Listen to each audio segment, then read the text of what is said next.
Here it is, all of the oil.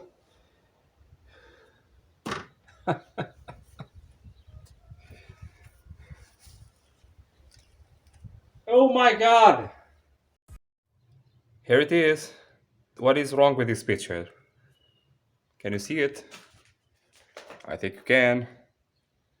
All the intake valves are crooked, are bent on the first head and also on the second one. Yes, I already took out the other one as well, and they have both the same problem. Obviously, on these conditions, we will not have any compression.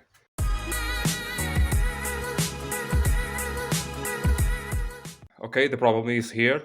Saying this problem was about the lack of timing of the engine or not is now irrelevant, but I think it was really that. This is very curious because, in my view, this will not happen only with the starter. These are very thick valves, very robust valves, and the starter is not enough to do so much damage. Anyway, the damage is done. It does not matter right now. What matters is what the customer, what my friend wants to do. These valves are garbage, obviously, but we will take care of the valves. We will put some new valves or use good ones to make sure everything is okay. But more than that, the heads themselves will go to the specialist, so we have a warranty on the heads.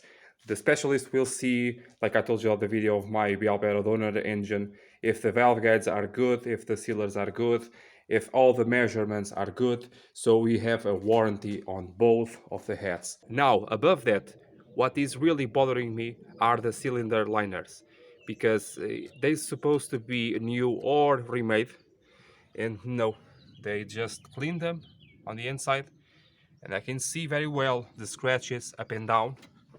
So they were not re-profiled or nothing, just cleaned and put together again. For that reason, I don't know if that is correct. In fact, I think this engine will consume a lot of oil because I already have signs of that on these liners and back there as well. And I have to pull the engine for this. And I don't have the crane, I don't have a hoist, I don't have a lift, I don't have conditions. The raining season is coming and I don't have space also. And I'm leaving my cars behind. This was not supposed to be so deep. Oh my god. This was just supposed to be a car, a non-runner. See what's happening, do a diagnosis, fix the problem. And by this hour, no longer here. But no. Oh, by the way, as you can see, I was able to take out the head without removing a lot of the firewall. Things you gotta do when you are completely alone at home all the time. There is nobody on the Alfa 166 to steer, just doing step by step. Did a bit of an angle on the steering wheel. My objective is to put it on one of the garages, just the hood. Don't have space for more because rain is coming. I think I have to adjust. I think. Well, this was very undignifying. Don't ask me how I did it, but I did it. Well, it's done for now. About the engine block here, it's really a shame that I have to take it out because only the cylinders have the problems that I told you. The cylinders have a lot of scratches up and down, as you can see over there. That is very prominent. The oil test that I'm doing on that first cylinder there is not holding up a lot of oil. There is a problem on the assembly, whatever it may be. And the block itself is really good. These blocks and the 75 blocks and Milanos and whatever, the problem used normally is between these two materials. You have steel over there and you have aluminum down there. And normally on that spot where the two metals touch themselves, you have the dissimilar corrosion, or as we call it in Portugal, galvanic corrosion. I don't know which of the terms do you use. And what happens is you have corrosion down there, it really turns the block unusable. And on this case, it's really nice. It's really good. It's really like, I will say like new almost. And don't forget, the only way to preserve this condition is to replace your antifreeze every now and again. I recommend every 60,000 kilometers or 2 years with the paraflu up, okay? That is the only way to do it. And on these V6 engines, it's very easy because you have a plug over here, the threaded plug over here on the bottom of this V, and on the rear side as well. So you really can take out all of the coolant inside of this engine. That is brilliant. Okay, so because of the cylinders are all scratched up and down, and the pistons, I really don't know the condition yet because they appear to be scored and almost cracked, I believe. I don't know, I have to take it out. So there is a lot of things that we don't know, and I really don't want to start the engine and see that something is not really right. So the owner sent me these two heads, and the thing is, almost possible to clean up these heads and put it on the engine, and the engine will gain compression because these heads appear to be in good condition, okay? But that is not the idea. That is not the point.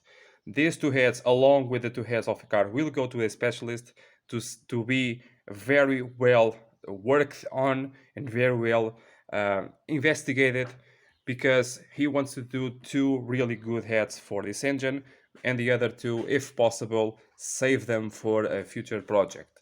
So we will take out as many valves as we need of these two heads, if they are good, of course, and any materials, any parts that we need from these heads, we will take out. So for the heads, we have something, okay, something to work with. For the block of the engine, I have here 6 cylinder liners, and as you can see, they have the cross hatch all the way through. All the 6 cylinders that have them, but that does not mean they are good, because you can cross hatch the cylinder liners, but that does not mean they are not round. If they are oval in shape, they are not good at all. So I will ask the machinist to check out the roundness of these 6 liners, along with the 6 liners of this engine. If in the of the 12 I can use 6 of them, okay? If not, I have to push them out to the next size of pistons, and that requires 6 more pistons. That is a big no-no for now.